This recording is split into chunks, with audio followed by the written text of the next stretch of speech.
पूर्णमदः पूर्णमिदं पूर्णात् पूर्णमुदच्यते पूर्णस्य पूर्णमादाय पूर्णमेवावशिष्यते। ओम शांति शांति शांति। नारायणाखिल गुरो भगवन् नमस्ते। नारायणाखिल गुरो भगवन् नमस्ते। नारायणाखिल गुरो भगवन् नमस्ते। नामापिते च मधुरं मधुरं स्वरूपं कर्मापिते च मधुरं मधुरा स्मृतिश्च। बुद्धिं प्रबोधय प्रभो मधुबोधशक्तिं विद्यां प्रयच्छ परमां परिभावयामि।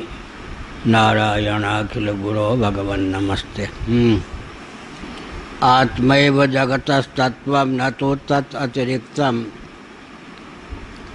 तदित्यत्रैव भगवती श्रुति उपपत्तिं दृष्टान्त प्रबंधनेन आह। जगत का तत्व माने वास्तव स्वरूप आत्मा ही है, न कि कोई अन्य, न तो तत् अतिरिक्तम। क्योंकि जो जिसका उपादान या अधिष्ठान होता है वही उसका तात्विक स्वरूप होता है या वही उसका तत्व होता है। दृष्टांत के प्रबंधन से श्रुति इसी तथ्य को उद्भासित करती है। सामान्य का ग्रहण हुए बिना विशेष का ग्रहण असंभव है। विशेष का वास्तविक रूप सामान्य ही होता है। इस नियम को निर्धारण करती हुई श्रुति ब्रह्म को ही या आत्मा को ही जगत का वास्तव रूप सिद्ध करती है। माने आत्मा का ये विवर्त उल्लास विलास जगत। यत् खलु यद्ग्रहं विना न शक्यते ग्रहीतुं तत्ततो न व्यतिरिच्यते। यह नियम निर्धारित किया वाचस्पति मिश्र महाभाग ने। निस्संदेह जो जिसके ग्रहण के बिना जिसका ग्रहण संभव नहीं हो वह उससे अतिरिक्त सिद्ध नहीं होता। जिसका ग्रहण पूर्वक ही परिलक्षित का ग्रहण हो वही उसका वास्तव स्वरूप होता है। सामान्य का ग्रहण किए बिना विशेष का ग्रहण संभव नहीं, अतः विशेष का वास्तव रूप सामान्य ही होता है। मृत्तिका का ग्रहण किए बिना मृदघट का ग्रहण संभव नहीं। तंतु का ग्रहण किए बिना तंतुपट का ग्रहण संभव नहीं। सुवर्ण का भान हुए बिना सुवर्णाभूषण का भान संभव नहीं। जल का भान हुए बिना जल तरंग का भान संभव नहीं। इसी प्रकार से आलोक का दर्शन हुए बिना रूप का दर्शन सुलभ नहीं, संभव नहीं। तद्वत् अस्थि भाति रूप ब्रह्म का अधिगम दर्शन ग्रहण हुए बिना जगत का दर्शन संभव नहीं। यत् खलु यद्ग्रहं विना न शक्यते ग्रहीतुं तत्ततो न व्यतिरिच्यते। जिसके ग्रहण के बिना जिसका ग्रहण संभव न हो, पश्चात जिसका ग्रहण होता हो उसका मौलिक स्वरूप पूर्व ग्रहित पदार्थ ही होता है। यह अभिप्राय हो। जिसके ग्रहण से जिसका ग्रहण हुआ, बाद में जिसका ग्रहण होता है उसका वास्तविक रूप वही होता है जो पूर्व गृहीत होता है। उदाहरण दिया, यथा रजतम शुक्तिकाया भुजंगो व रज्जो दुंदुभ्यादि शब्द सामान्याद वा तत्त शब्द भेदाः।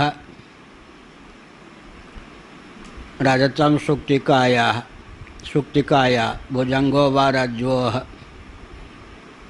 सीपी में चांदी का विभ्रम होता है। शुक्ति सामान्य का ग्रहण हुए बिना रजत का ग्रहण नहीं हो सकता। दो रूप होता है, एक इदमंश होता है सामान्य अंश, जिसका ग्रहण करके ही ब्रह्म संभव है। यदि सामान्य और विशेष दोनों अंश का ग्रहण हो तो ब्रह्म संभव नहीं, और दोनों अंश का भान हो तो भी ब्रह्म संभव नहीं। एक नियम है। क्या?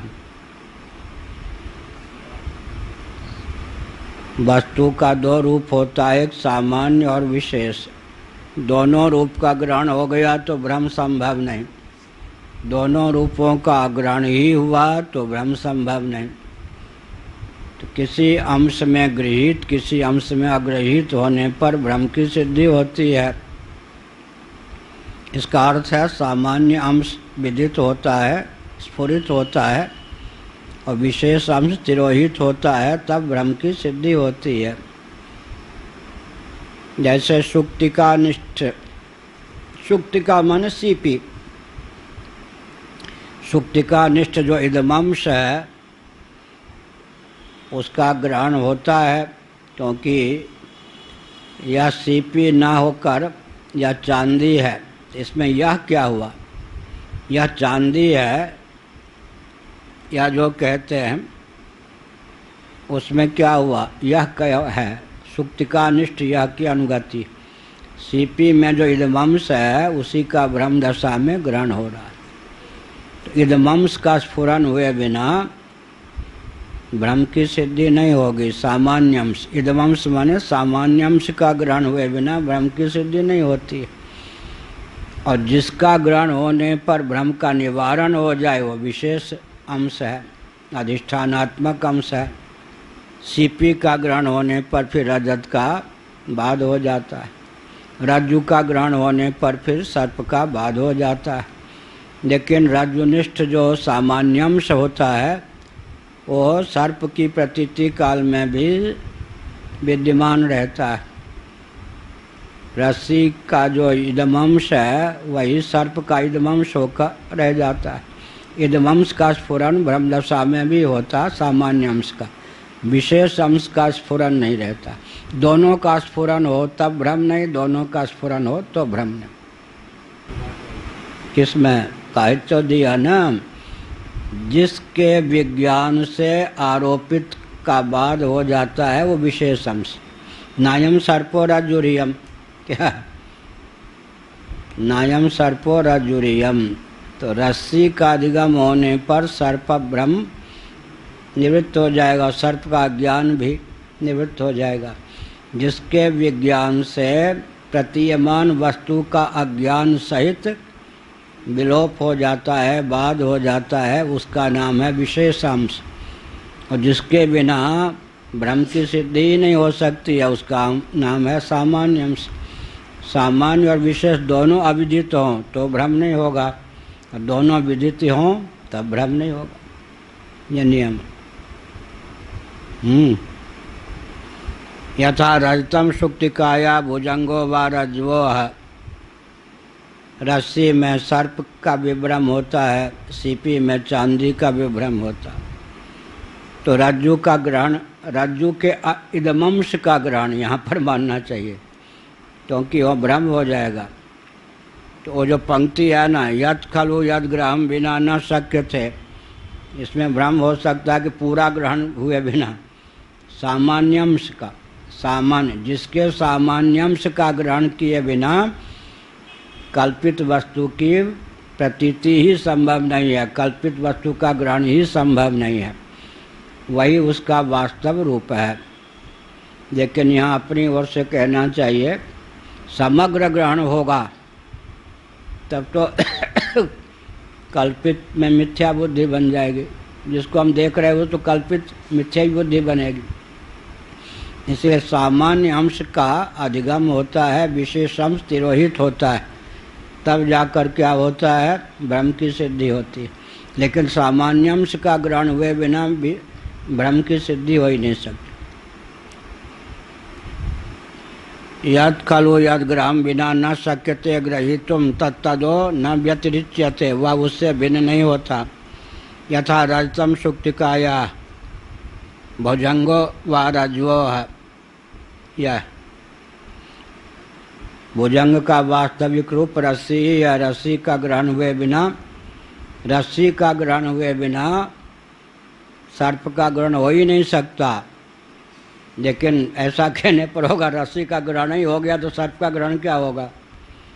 इसका अर्थ है यहाँ पर क्या है, सोपाधिक ब्रह्म और निरुपाधिक ब्रह्म का विवेक होना चाहिए, नहीं तो बहुत भ्रम हो जाता। कहाँ से बोल रहे हैं? अनुभूति प्रकाश, विद्यानंद स्वामी जी का ग्रंथ है अनुभूति प्रकाश, वहाँ से बोल। ब्रह्म के दो भेद हैं, सोपाधिक निरुपाधिक। सोपाधिक भी ब्रह्म होता है, निरुपाधिक भी होता है। तो वस्तु के अधिगम से, मूल वस्तु के अधिगम से परिलक्षित वस्तु का विलोप हो जाए वो निरुपाधिक ब्रह्म। रज्जु के अधिगम से सर्प का विलोप, लेकिन आकाश के अधिगम से भी नीलिमा का विलोप नहीं होता। नील गगन जब कहते हैं, मिट्टी के अधिगम से भी मृदघट का विलोप नहीं होता, उसकी अर्थक क्रियाकारिता पूर्ववत विद्यमान रहती। अर्थक क्रियाकारिता का अर्थ है उपयोगिता, कार्यक्षम बना रहता है। मृदघट, मिट्टी से बना हुआ घट, मिट्टी का बोध हो जाने पर घट के मिथ्यात्व का निश्चय तो हो सकता है, लेकिन सोपाधिक ब्रह्म है, घट की अर्थक क्रियाकारिता प्रतीति पूर्वत बनी रहती। मिथ्यात्व बुद्धि होने पर भी पूर्वत उपयोगिता बनी रहती है। अर्थक क्रियाकारिता का नाम है उपयोगिता बनी रहती है, और प्रतीति भी। तो सोपाधिक में उपाधि क्या चीज़ है? वहाँ घट नाम रूप है, यहाँ नेत्रादि हमारे पास कारण है, यहाँ उपाधि है, वहाँ उपाधि। दर्शक भी उपहित है, उपाधि से संपन्न है, और दृश्य पदार्थ जो है उसका वो भी उपाधि से संपन्न है। तो जब तक वहाँ घट का नाम रूप, घट की आकृति है और हम आँख से देखते हैं या हाथ से छूना चाहते हैं त्वक से, तब तक क्या होगा, वो भ्रम बना रहेगा, सोपाधिक भ्रम। मिथ्यात्व का निश्चय होने पर भी जिसकी प्रतीति और अर्थक क्रिया पूर्वत सिद्ध हो उसका नाम है सोपाधिक भ्रम, और अर्थक क्रियाकारिता विलुप्त हो जाए निरुपाधिक भ्रम। जैसे रज्जु सर्प, सुक्ति रजत आदि। अब चांदी का सर्प है तब रजत सर्प है, रजत का सर्प है तब। अब सर्प को हम रजत रूप समझ लें तो अभी वो सर्प की प्रतीति बनी रहेगी, प्रतीति बनी रहेगी। यह हुआ सोपाधिक ब्रह्म निरुपाधिक ब्रह्म का विवेचन। तो रजत सुक्तिकाया, रजत का वास्तविक रूप सुक्ति है, सीपी है, सीपी का ग्रहण हुए बिना रजत का, चांदी का ग्रहण हो ही नहीं सकता है। रज्जु का अधिगम हुए बिना सर्प का अधिगम हो ही नहीं सकता। दुंदुम व्याधि शब्द सामान्यादवा। अब 10 प्रकार के बाजे हैं, 10 प्रकार की ध्वनि उनसे निकलती है, लेकिन ध्वनि सामान्य को लेकर सब में एकत्व है और विशेष विशेष अपने स्थिति भी है। दुंदुभि का अर्थ है शब्द सामान्य।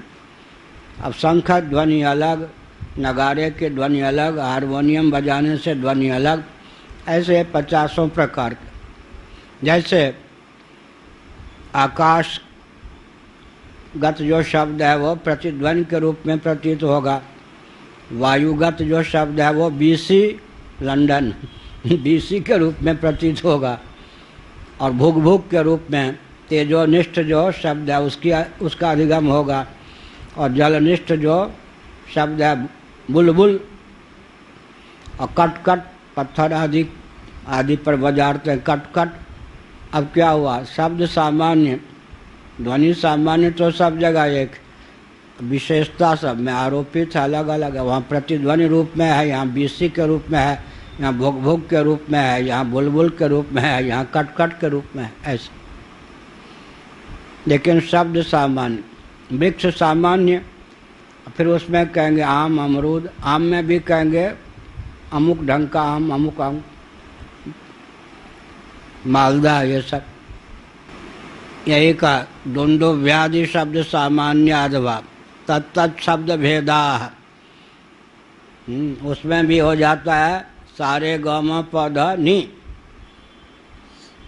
सामान्य सा, षड्ज, षड्ज से कह दिया सा, ऋषभ से कह दिया रे, गौ क्या है, गांधार से कह दिया गौ, सारे ग म, मध्यम से कह दिया म, सारे ग म प, पंचम स्वर से, पंचम से कह दिया प, अब क्या रह गया, धैवत से कह दिया ध, निषाद से कह दिया नि, सारे ग म पौधा नि, लो 7 स्वर हो गए।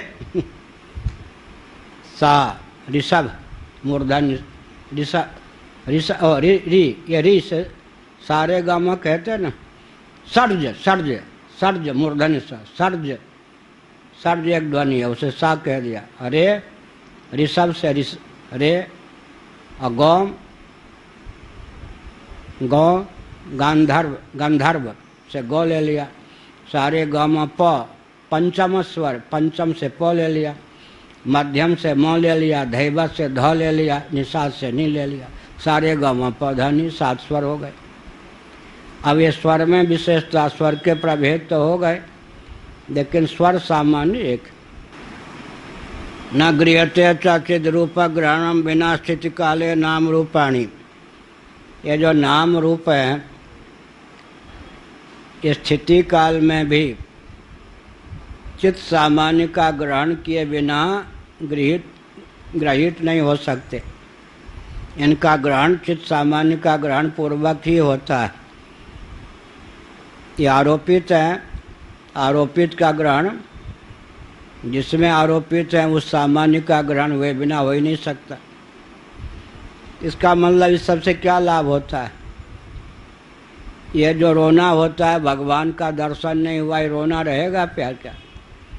भगवत दर्शन के बिना नाम रूपात्मक जगत का दर्शन हो ही नहीं सकता है। जब जब जगत का दर्शन होता है तब तब उससे पहले भगवत दर्शन होता ही है। तो ये शिकायत रहेगी कि भगवान का दर्शन नहीं हुआ। बड़ी विचित्र बात। भगवत दर्शन के बिना, यही कहते चिद रूप ग्रहणम बिना, भगवत दर्शन के बिना, चिदात्म तत्व के दर्शन के बिना, आत्मदर्शन के बिना विश्व दर्शन भव दर्शन संभव ही नहीं। भगवान के दर्शन के बिना भव दर्शन संभव ही नहीं। उल्टी बुद्धि जब होती है तब क्या कहते हैं? भव दर्शन ही होता है, भगवान का दर्शन होता ही नहीं। ये भी नहीं कहते कि भव दर्शन के बिना भगवान का दर्शन संभव नहीं। ये भी कह दें तो एक ठीक है, गनीमत है। वो कहते भव ही है, भगवान है ही नहीं। लो, उधर क्या कहेंगे? भगवान ही है, भव है ही नहीं। क्या अंत में क्या है? भगवान ही है, भव है ही नहीं। भव के रूप में भगवान की ही प्रतीति है। उधर एक निष्ठ, इधर एक निष्ठ। यहाँ भव ही है, भगवान नहीं, वहाँ भगवान ही है, भव नहीं। ये क्या है? काष्ठ ही है, मेज नहीं, जो भी है ये काष्ठ ही है। ये भी ठीक है तो है, काष्ठ का अतिरिक्त है ही क्या ये? ऐसा दर्शन रूप का, बोध स्वरूप का ये नियम बनाना चाहिए। बात दर्शन रूप का, बोध स्वरूप। दर्शन घट का, बोध मिट्टी का। फिर क्या हुआ? व्यवहार कैसे चले? मृद घट कह के परमार्थ दृष्टि भी विद्यमान है, व्यवहार दृष्टि भी विद्यमान है। अब कोई घाटा नहीं है। क्या? मृद घट। इसमें प्रबल कौन सी दृष्टि है? मृद बुद्धि प्रबल है या घट बुद्धि? मृद बुद्धि प्रबल है, क्योंकि उपादान का विज्ञान संलग्न है। सुक्ति आ जाइए, फिर क्या कहेंगे? रजत भुजंग, चांदी में भुजंग, चांदी बुद्धि प्रबल हो जाएगी। सुवर्णाभूषण कहेंगे, सुवर्ण बुद्धि प्रबल होगी। अब बीच वाली दृष्टि है, व्यवहार का भी विलोप नहीं होता, परमार्थ का भी विलोप नहीं होता, परमार्थ सिद्धि प्रमुख, व्यवहार सिद्धि गौण। अब इसमें शोक भी नहीं है, व्यवहार की सिद्धि भी हो जाती है। अच्छा है, तत्वज्ञों के दृष्टि यही होती है। तस्मात् न चिदात्मनो विद्यन्ते तदिदम उक्तम। इसलिए चिदात्मा से भिन्न नाम रूपात्मक जगत है ही नहीं। क्या? चिदात्मा से भिन्न नाम रूपात्मक जगत नहीं है। स यथा दुंदुभे हन्यमानस्य इति। इसी तथ्य को ख्यापित करने के लिए श्रुति ने उदाहरण दिया दुंदुभि का। विशेष शब्द का अधिगम होता है तो सामान्य शब्द का अधिगम हुए बिना नहीं होता। यही कहते दुंदुभि ग्रहणेन तद्गतम शब्द सामान्यम उपलक्षयति। दुंदुभि के ग्रहण से तद्गत शब्द सामान्य उपलक्षण को उपलक्षित करते हैं। उपलक्षण किसको कहते हैं? अधिगत के द्वारा अनधिगत उपलक्षित होता है। अनधिगत के द्वारा अधिगत उपलक्षित नहीं होता, अधिगत के द्वारा अनधिगत उपलक्षित होता है। अधिगत जो होता है उपलक्षक हो जाता है, अनधिगत उपलक्षित होता है। न केवलम स्थिति काले, ये कहते हैं जो आप बोलते हैं लिखते हैं उसका एक शब्दकोश बना दीजिए। अब इसमें हर पंक्ति में एक एक शब्दकोश बन जाएगा। वो हमारे पूज्य गुरुदेव बोल रहे थे, कहाँ? तीर्थराज प्रयाग में। फूलचंद कागजी हाथ भिवानी वाले एक सेठ ने बीच में कह दिया, महाराज जरा भाषा सरल कीजिए। पूज्य गुरुदेव ने कहा जरा मस्तिष्क उन्नत कीजिए।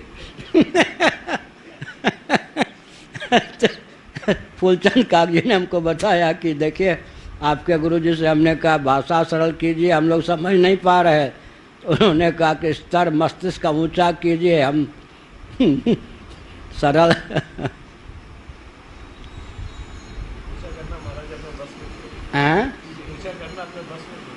अभ्यास से, अभ्यास से। हमको भी एक दिन में नहीं हुआ, बुरा न माना हो लिए। 60 साल का मेरा अभ्यास, 1-2 दिन का अभ्यास है नहीं, 60 साल का। एक बताया था रत्नकांत झा हमारे अध्यापक थे, 4वीं 5वीं 6ठी में पढ़ाते थे, तो हमको वो बहुत मानते थे। उनके बेटे यहाँ आते थे ना, पहले बीमार रहते हैं, तो रत्नकांत झा वो हमको आधी छुट्टी में खेलने नहीं देते थे, क्योंकि जिस गांव का शरीर था वो गांव महामहोपाध्याय मुकुंद झा बख्शी का था। तो उस गांव के प्रति सब नाम लेते ही झुक जाते थे, विद्वानों का गांव था, तो उस गांव का है तो बहुत मानते थे।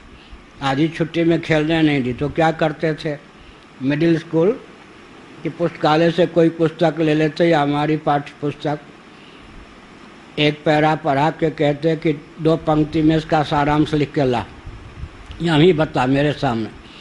कोई 2 पंक्ति दे देते, एक पैरा बना के ला। फिर कोई एक पूरा निबंध 10 पेज का कहते इसको 4 पंक्ति में लिख के ला, फिर 4 पंक्ति दे देते फैला के 10 पंक्ति। ऐसा प्रशिक्षण गारही आधी छुट्टी में उन्होंने 5वीं 6ठी 7वीं 2 वर्षों तक दिया।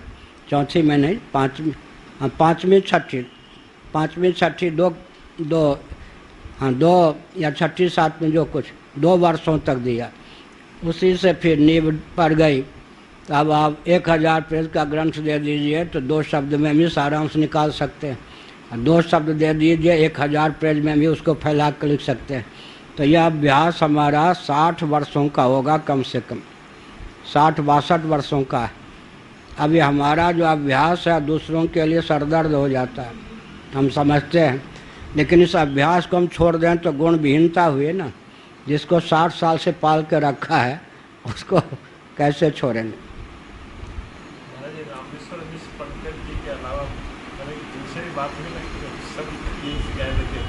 कौन थे? रामेश्वर मिश्र जी, भारत का संविधान आपने विमोचन किया था, भोपाल वाले वो कार्यक्रम में दिल्ली में एक बार थे, मिश्र जो भोपाल के नहीं। हाँ समझ गए, ठीक। संविधान के ऊपर जो अब मैं क्या करूं फिर? उसमें क्या होता है कि पारिभाषिक शब्दों का अधिक प्रयोग करने पर भाषा जटिल हो जाती है क्या, और शब्द कम में अधिक भाव व्यक्त हो जाता है, यही है। और हर एक शब्द को, अब इन सबको फिर क्या गंवारू भाषा में तो क्या बोलेंगे, ठीक। फिर पूज्य गुरुदेव ने एक प्रशिक्षण दिया, सुन रहे, भाषा इतनी क्लिष्ट नहीं होनी चाहिए जो प्रयोजन ही पूर्ण ना हो। सामने वाले को समझाने के लिए बोलते हैं ना। भाषा इतनी सुगम कभी मत बोलना लिखना कि गुरुगम में न रह जाए विद्या। उसमें बहुत अच्छा उदाहरण उन्होंने दिया। देखो रामचरितमानस तो राम जी का चरित्र है, राधे श्यामी रामायण भी रामायण है, बरेली वाले राधे श्याम जी ने लिखा, तुलसीदास जी ने भी लिखा, बरेली वालों का लिखा हुआ रामचरित जो है राधे श्यामी रामायण 8-10 वर्ष खूब फैलने के बाद ख़त्म हो गए, अब कोई नाम नहीं लेता। और तुलसीदास जी 400 वर्ष तक से चल रहे, 500 वर्ष से, अभी हजारों वर्ष चल सकते हैं। क्यों? उन्होंने आर्ष शैली में लिखा रामचरित, और गंवारू शैली में लिखा राधे श्याम जी ने। प्रचलित होने के बाद भी गंवारू भी अब नहीं गाते, रामचरितमानस तो गंवारू व्यक्ति भी पाठ करते हैं, राधे श्यामी रामायण को गंवार जिनको कहते वो भी नहीं छूना पसंद करते। राम जी का दोष नहीं है ना, आर्ष शैली में वो ग्रंथ नहीं लिखा गया। हम तो उत्तर प्रदेश में ज़्यादा रहे हैं, उन दिनों लगता था कि अब तुलसीदास जी के रामायण को कोई छुएगा नहीं। मल्ला कहीं मल्लाहों से खेवा लेता रे भैया, सब गाते रहते थे ढोलक पर। उस समय तुलसीदास जी धूमिल हो गए। अब कोई राधे श्यामी रामायण का नाम भी उत्तर प्रदेश में नहीं जानते, नहीं लोग, पढ़ने की तो बात क्या। इसीलिए आर्ष शैली में बोलना चाहिए, लिखना चाहिए, वो स्थायी होता। फिर भी अब हम तो गांव में भी बोलते हैं, फिर भी वहाँ के लोग कहते हैं भाषा कठिन, अब कहने दो। दुंदुभि ग्रहणेन तद्गतम शब्द सामान्यम उपलक्षयति न केवलम स्थिति काले नाम रूप प्रपंच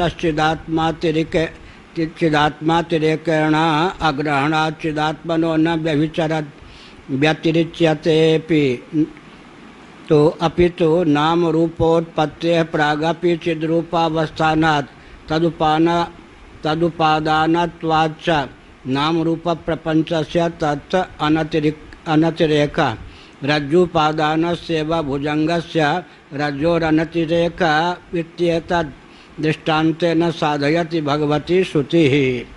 श्रुति के प्रति कितना आदर इन महान भावों का होता था, इस तथ्य को ख्यापित करती है भगवती श्रुति। न केवल स्थिति काल में नाम रूप प्रपंच, यहाँ नाम रूप कर्मात्मक न कहकर नाम रूपात्मक का 2 शब्दों में ही जगत को ग्रहण कर लिया, क्योंकि कर्म का अंतर्भाव भी, कर्म एक शब्द है और कर्म एक पदार्थ भी है, तो नाम रूप में ही कर्म को भी समाहित कर दिया। नाम रूप जो प्रपंच है चिदात्म तत्व के अतिरिक्त नहीं है। चिदात्मातिरेकेण अग्रहणात्, चिदात्मा से अतिरिक्त गृहीत नहीं होता, या गृहीत बनेगा या ग्रहित, गृहीत। और यहाँ जो दिया ग्रहीतुम दिया उधर, हाँ वो तुम है, और उधर गृहीत होगा। तो यह हुआ नाम रूपात्मक जो प्रपंच है वो चिदात्मा के अतिरिक्त अग्रहणात्, उसका अग्रहण है, माने गृहीत नहीं होता पृथक से। चिदात्मनो न व्यतिरिच्यतेऽपि, तो चिदात्मा से अतिरिक्त नहीं है। तो फिर अपितु नाम रूपोत्पत्ति प्रागपि, नाम रूप की जब उत्पत्ति नहीं हुई थी तब भी चिद्रूपावस्थानात्, नाम रूपात्मक प्रपंच चिद रूप से ही अवस्थित था। Matter can neither be created nor destroyed, पदार्थ की आकस्मिक उत्पत्ति नहीं होती और निरन्वय नाश नहीं होता। आजकल का विज्ञान ये कहता। इस समय जो जगत परिलक्षित होता है, उत्पत्ति के पूर्व इसका अभाव था ऐसा नहीं, चित रूप से ही शेष था, स्थित था ऐसा नहीं। और अब जब नाम रूपात्मक जगत परिलक्षित हो रहा है तो भी वास्तव में जिसकी नाम रूपात्मक प्रपंच के रूप में प्रतीति हो रही है उससे अतिरिक्त होकर स्वतंत्र सत्य नहीं है। और महाप्रलय की दशा में तो तद्रूप होकर ही शेष रहता है। नाम रूपोत्पत्ति प्रागपि चिद्रूपावस्थानात् तदुपादानत्वाच्च, क्योंकि तदुपादानक है अर्थात चित सामान्य जो ब्रह्म है वही उसका उपादान है, तो कोई भी उपादेय उत्पत्ति के पूर्व भी उपादानात्मक होकर ही शेष रहता है, यह नियम हो गया। नाम रूप प्रपंचस्य तत् अनतिरेकः तदनतिरेकः, नाम रूपात्मक जो प्रपंच है उससे अतिरिक्त नहीं है, तद्रूप होकर ही शेष है। महाप्रलय की दशा में भी जगत तद्रूप होकर शेष था। आजकल वह चिद्रूप तत्व ही नाम रूपात्मक प्रपंच के रूप में परिलक्षित है। इस समय भी एक विचित्र बात, इस समय भी चिद्रूप का विलोप नहीं है, क्योंकि उसके ग्रहण के बिना नाम रूपात्मक प्रपंच का ग्रहण हो ही नहीं सकता। उस समय नाम रूपात्मक प्रपंच का अभाव नहीं था, चिद्रूपेण अवस्थान था, यह हो गया। इस समय चिद्रूप परमात्मा का अभाव नहीं है, उस समय नाम रूपात्मक प्रपंच का अभाव नहीं था। अभाव नहीं था तो फिर सृष्टि रचना महाप्रलय में अंतर ही क्या है, तो चिद्रूपत्वेन अवस्थान था, बीज शेष रहता है ना महाप्रलय में। अच्छा हाँ, क्या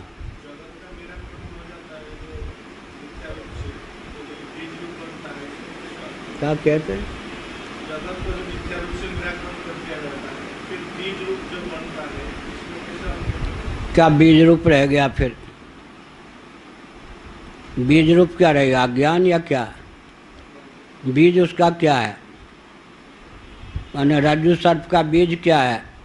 दो बीज हो गए, एक रज्जु का ज्ञान। जिसका वह परिणाम है वो है अज्ञान, और जिसमें वह विलसित है जो उसका क्या है? अधिष्ठान है, अधिष्ठान उसका विवर्त हुआ। रज्जु का विवर्त है, रज्जु के अज्ञान का परिणाम। दो उपादान हो गए, विवर्तोपादान, अधिष्ठानोपादान। एक हो गया परिणामोपादान, एक हो गया विवर्तोपादान। विवर्त रूप जिसका विवर्त है, विवर्ती कहेंगे तो विवर्तोपादान, ये हो गया परिणामोपादान। रज्जु के अज्ञान का परिणाम है, रज्जु का विवर्त है रज्जु सर्प। जिसके ज्ञान से रज्जु के अज्ञान के सहित रज्जु का विलोप हो जाए, बाध हो जाए, वो अधिष्ठान है, तो उसका ये विवर्त है और रज्जु के अज्ञान का परिणाम है। अब कह सकते हैं यहाँ गौरव दोष प्राप्त हुआ, दो उपादान की प्रसक्ति हुई। एक दिन इस पर कहा था ना वल्लभ संप्रदाय, श्री वल्लभ संप्रदाय, तो गौरव है तो कहते फलमुख जो गौरव होता है वो ग्राह्य होता है। क्या? फलमुख जो गौरव होता है जिससे प्रयोजन विशेष की सिद्धि हो, वो गौरव भी दोष नहीं होता, ग्राह्य होता। हमारे पास दृष्टांत है ये रज्जु सर्प। रज्जु सर्प का उपादान कौन हो गया? रज्जु का ज्ञान। और ये कौन हो गया? रज्जु तत्व। तो रज्जु के अज्ञान का परिणाम है रज्जु सर्प, रज्जु का विवर्त है। दो उपादान हो गए, अधिष्ठानात्मक उपादान हो गया, एक परिणामोपादान हो गया। ऐसा एक का परिणाम दूसरे का विवर्त। बीज का अर्थ तो क्या हुआ? बीज सुन लीजिए, न्याय सिद्धांत मुक्तावली ने न्याय सिद्धांत मुक्तावली की रचना की। राजीव नामक उनका लाडला प्यारा शिष्य था। उसने कहा गुरुजी अपने ग्रंथ की व्याख्या भी आप स्वयं कर देते तो हमारे लिए अच्छा रहता। लाडला प्यारा था, उन्होंने अपने ग्रंथ की व्याख्या शुरू की। मंगलाचरण में श्री कृष्ण को जगत का बीज लिख दिया था। उस समय वेदांत जोर मार गया था। अब न्याय प्रस्थान का ग्रंथ है और श्री कृष्ण को जगत का बीज लिखा, अपने द्वारा लिखे हुए ग्रंथ की व्याख्या करनी है। अब बीज का अर्थ क्या करेंगे? निमित्त या उपादान? उपादान कारण किया तो बंटाधार हो गया, न्याय दर्शन ही नहीं सिद्ध होगा। तो उन्होंने कहा यहाँ बीज का अर्थ कतई उपादान नहीं है, निमित्त। अब अपने द्वारा लिखे गए में भी संकोच करना पड़ा। तो बीज का अर्थ कौन हुआ? निमित्त कारण को भी बीज कहते, उपादान कारण को भी बीज कहते। उपादान कारण के भी दो भेद होते, परिणामोपादान, विवर्तोपादान। तो बीज के अर्थ तीन हो गए। क्या बीज का अर्थ तीन हो गया कि निमित्त, एक उपादान, उपादान के दो भेद हो गए। तो कौन सा बीज चाहिए आप? एक बार वो बम्बई में चातुर्मास्य कर रहे थे महाराज। मैं विद्यार्थी होके पढ़ने गया था। उन दिनों लगभग इनसे कुछ मोटा था निकेश जी से, शरीर ऐसे ही था लगभग। और उस दिन उनके पहले कोई न कोई हम लोगों में से बोलते थे। पूज महाराज ने कहा कि आप रोज़ बोला करो। हमने कहा साथ वाले नाराज़ होंगे, ऐसा कर दीजिए कि आपके पहले आध घंटा, एक दिन मैं, एक दिन जगन्नाथानंद जी, ऐसे दो तीन व्यक्ति थे। उस दिन मेरा प्रवचन भी नहीं था। महाराज तो बोलते थे धर्म की जय हो, धर्म का नाश हो। एक श्रोता आ गया, उसने सोचा कि साथ वालों में सबसे दुबला पतला कौन है, तो मेरे पीछे भूत की तरह लग गया। ऊपर हम ठहरे थे और एक ही कमरे में वो जो क्या नाम था उनका, सुदर्शनाचार्य, सुखबोध आश्रम जी, उनके गृहस्थाश्रम का नाम था सुदर्शनाचार्य। वो दिग्गज विद्वान, वैदिक भी, मीमांसक भी, वैयाकरण और कद संस्कृत में पद्य रचना में तो माहिर थे। वो थे, हम थे और भी चिन्मयानंद महाराज थे। और मेरे पीछे आ गया। कमरे में घुसने के पहले कहा सुनो सुनो महात्मा जी, बाबा जी। हमने कहा क्या है? बरबराते रहते हो धर्म का नाश हो, धर्म का नाश हो, धर्म का नाश हो, धर्म का नाश हो। अधर्म के पीछे पड़ गए। नाश क्या चीज़? हमने कहा सुनो, नाश से चिढ़ते हो, समझना चाहता हूँ, बोलो। हमने कहा मैंने तो प्रवचन किया नहीं।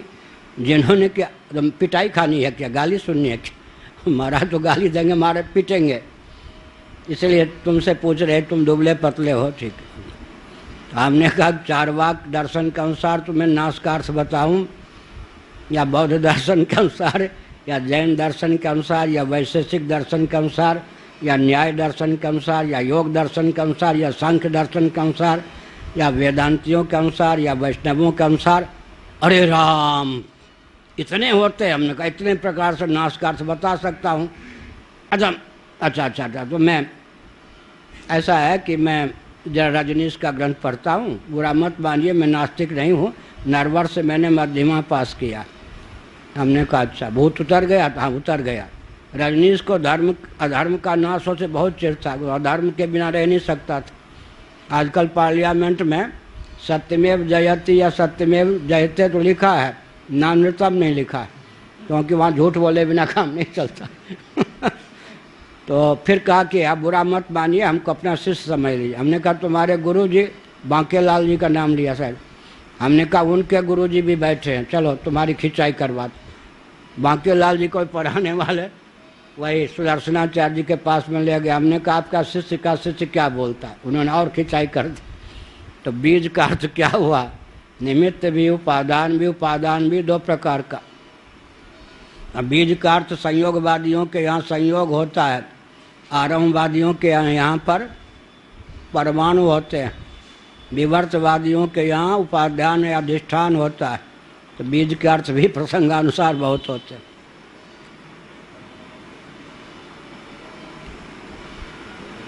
नाम रूप प्रपंच। हाँ, रज्जुपादानस्यैव भुजंगस्य रज्जोरनितिरेक इत्येतदृष्टान्तेन साधयत भगवती श्रुति। रज्जुपादानक जो भुजंग है माने सर्प है, रज्जु रस्सी जिसका उपादान है, वह रस्सी के अतिरिक्त वास्तव में सर्प है ही नहीं। इस तथ्य को दृष्टांत के द्वारा श्रुति सिद्ध करती है दुंदुभि के माध्यम से। जैसे शब्द विशेष जितने हैं ध्वनि विशेष, वो सब शब्द सामान्य या ध्वनि सामान्य के बिना नहीं है। रज्जु सर्प का उदाहरण देकर दुंदुभि का शब्द सामान्य का या ध्वनि सामान्य का उदाहरण श्रुति देती है। स यथार्द्रैवोऽग्ने अव्याहितस्य पृथक् धूमा विनिश्चरन्त्येवं वा अरे अस्य महतो भूतस्य निश्वा होना चाहिए। निष्ठा लिखा है ना, निश्वा होना चाहिए। निश्वसित में तद यद निः भी कह सकते हैं। निश्वसित में तद यद ऋग्वेद इत्यादि न चतुर्विधो मंत्र उक्ता इतिहास इत्यादि न अष्टविधम ब्राह्मणम उक्तम। अब कहते हैं आर्द्र ईंधन संयोग से, क्योंकि अयोगोलक आदि में जो अग्नि है उसमें लक्षण व्यभिचरित न हो जाए, संचरित न हो जाए। अयोगोलक, अयोगोलक माने लोहपिंड, उसमें आग है वहाँ धुआं नहीं है। आर्द्र, आर्द्र ईंधन, आर्द्र माने गीली, गीली लकड़ी के योग से जब आग प्रकट करते हैं तो धूम की निष्पत्ति होती है। यथार्द्रेवोग्नेरव्याहितस्य पृथक धूमा विनिश्चरन्ति एवं वा अरे अस्य महत्वभूतस्य निश्वसितमेतद् यद ऋग्वेद इत्यादि न। श्रुति ने कहा, अर्थात याज्ञवल्क जी ने कहा, क्या कहा? जैसे आर्द्र ईंधन संयोग से धूम की निष्पत्ति होती है, ऐसे जो महान परमात्म तत्व है उसका जो ऋक् यजु साम अथर्व संज्ञक ये चारों प्रकार के वेद हैं वो निश्वसित हैं, अर्थात सहजश्वास कल्प हैं। यह कहा चतुर्विधो मंत्र उक्ता, चारों प्रकार के मंत्र कहे गए हैं। चारों प्रकार के मंत्र को एक दिन हमने बताया था। 3 शब्दों में भगवान शंकराचार्य जी ने केनोपनिषद के भाष्य में बताया है। क्या कहेंगे 3 शब्द? स्वर, ऋक जो होता है नियत पादावसान, नियत पद पादावसान होता है, यह हुआ। और जो यजु होता है गद्यात्मक होता है, साम जो होता है गीति प्रधान, ऐसा। मित अमित स्वर, हाँ शंकराचार्य ने 3 शब्दों का प्रयोग किया। मित अमित स्वर। मित माने ऋक, छंदोबद्ध जो सामग्री होती है ना उसमें पद पाद आदि की निश्चित मात्रा होती है, संख्या होती है। मित उसको कह दिया, सीमित। मित अमित छंद की मर्यादा जहाँ पर नहीं है वहाँ पर अमित हो गया, यजुर्वेद हो गया, और गान प्रदान हो गया सामवेद। तीनों का संवेद स्वरूप हो गया अथर्ववेद। तीनों जातियों के वेद जिसमें सम्मिलित हों उसका नाम अथर्ववेद। तो यह हो गया मित अमित स्वर। 3 शब्दों में ही वेदों का परिचय सामान्य रीति से हो गया। चतुर्विधो मंत्र क्यों कहा? चारों प्रकार के मंत्र, क्योंकि अथर्ववेद में 3 प्रकार का के वेद का सन्निवेश है। ऐसे तो मित अमित और स्वर इतिहास इत्यादि ना अष्टविधम ब्राह्मणम उक्तम। मंत्र और ब्राह्मण ये दोनों मिलाकर वेद होते हैं। अब ये वाल्मीकि रामायण महाभारत ये नहीं, वेदगत इतिहास इत्यादि क्या है? ब्राह्मण के 8 प्रभेद हैं। मेरा एक ग्रंथ है वेद विमर्श, इसमें हमने बृहदारण्यक भाष्य से लिया है 8 प्रकार के ब्राह्मण। इतिहास, वेदों में इतिहास, पुराण 2, विद्या 3, उपनिषद 4, श्लोक 5, सूत्र 6, मंत्र विवरण 7, अर्थवाद 8। ये 8 प्रकार के ब्राह्मण होते हैं वेदों में। इतिहास, पुराण, विद्या, उपनिषद, श्लोक, सूत्र, मंत्र विवरण और अर्थवाद। ये भी भगवान के निश्वास स्वरूप है। इतिहास 1, पुराण 2, विद्या 3, उपनिषद 4, श्लोक 5, सूत्र 6, मंत्र विवरण 7, अर्थवाद 8। उर्वशी हापसराह, ये जो कहा गया के अनुसार उर्वशी पुरुरवा संवाद, इतिहास जहाँ जहाँ संवाद हो जाता है वो ब्राह्मण भाग है, इतिहास है। असदवा इदमग्र आसीत, तैत्रीय उपनिषद में है, सुबालोपनिषद है। महाप्रलय में अवशिष्ट अव्याकृत रूप जगत कारण का प्रतिपादक जो वेद वचन है वो पुराण हो गया, ये पुराण हो गया, वेदों में पुराण। असदवा इदमग्र आसीत, असत माने अव्याकृत। वेद स्वयं इत्यादि देवजन विद्या, यह देवजन विद्या है। वेद स्वयं, वेद माने विद्या। प्रियमित्येतत् उपासित, ये उपासना परक जो वचन है उपनिषद हैं। तदेते श्लोका बृहदारण्यक 4:3-11 इत्यादि ब्राह्मण भाग के मंत्र हैं, ब्राह्मण भाग के मंत्र हैं। ओम इत्येव उपासित बृहदारण्यक 1:4-7 इत्यादि वस्तु संग्रह वाक्य सूत्र हैं, ये सूत्र वाक्य हैं। अन्यो सावन्यो हम अस्मीति न सवेद यथा पशुरेवम, यह जो बृहदारण्यक 1:4-10 है, यह अर्थवाद है। अच्छा, मंत्र अथवा सूत्र अथवा अर्थवाद वचन का विवरण व्याख्यान रूप शेष अध्याय अनुव्याख्यान है। यह हमने 119 पृष्ठ पर लिखा है, वेद विमर्श नामक ग्रंथ। तो इस प्रकार हुआ। चतुर्विधो मंत्र उक्ता इतिहास इत्यादि न अष्टविधम ब्राह्मणम उक्तम। अब ये इन्होंने योगेंद्रानंद जी ने शावर भाष्य नीचे उद्धृत किया है, जिसमें 10 प्रकार के ब्राह्मण का वर्णन भी है। वृत्तिकार ने शावर भाष्य हेतुर्निर्वचन निंदा प्रशंसा संशय विधि परक्रिया पुराकल्प व्यवधारण कल्पना उपमान, यह दशैते तो विधयो ब्राह्मणस्य, तो यह ब्राह्मण के लक्षण ये प्रायिक बताए गए हैं। भगवान शंकराचार्य महाराज ने बृहदारण्यक भाष्य में 8 प्रकार के ब्राह्मण का वर्णन किया। वेद कथा अंक में मेरा एक लेख होगा, वो विस्तार पूर्वक इस विषय पर है। ओम पूर्णमदः पूर्णमिदं पूर्णात् पूर्णमुदच्यते पूर्णस्य पूर्णमादाय पूर्णमेवावशिष्यते। ओम शांति शांति शांति। नामापिते च मधुरं मधुरं स्वरूपम, कर्मापिते च मधुरं मधुरा स्मृतिश्च। बुद्धिं प्रबोधय प्रभो मधुबोध शक्तिं, विद्यां प्रयच्छ परमां परिभावयामि। नारायणाखिल गुरो भगवन् नमस्ते। हर हर महादेव।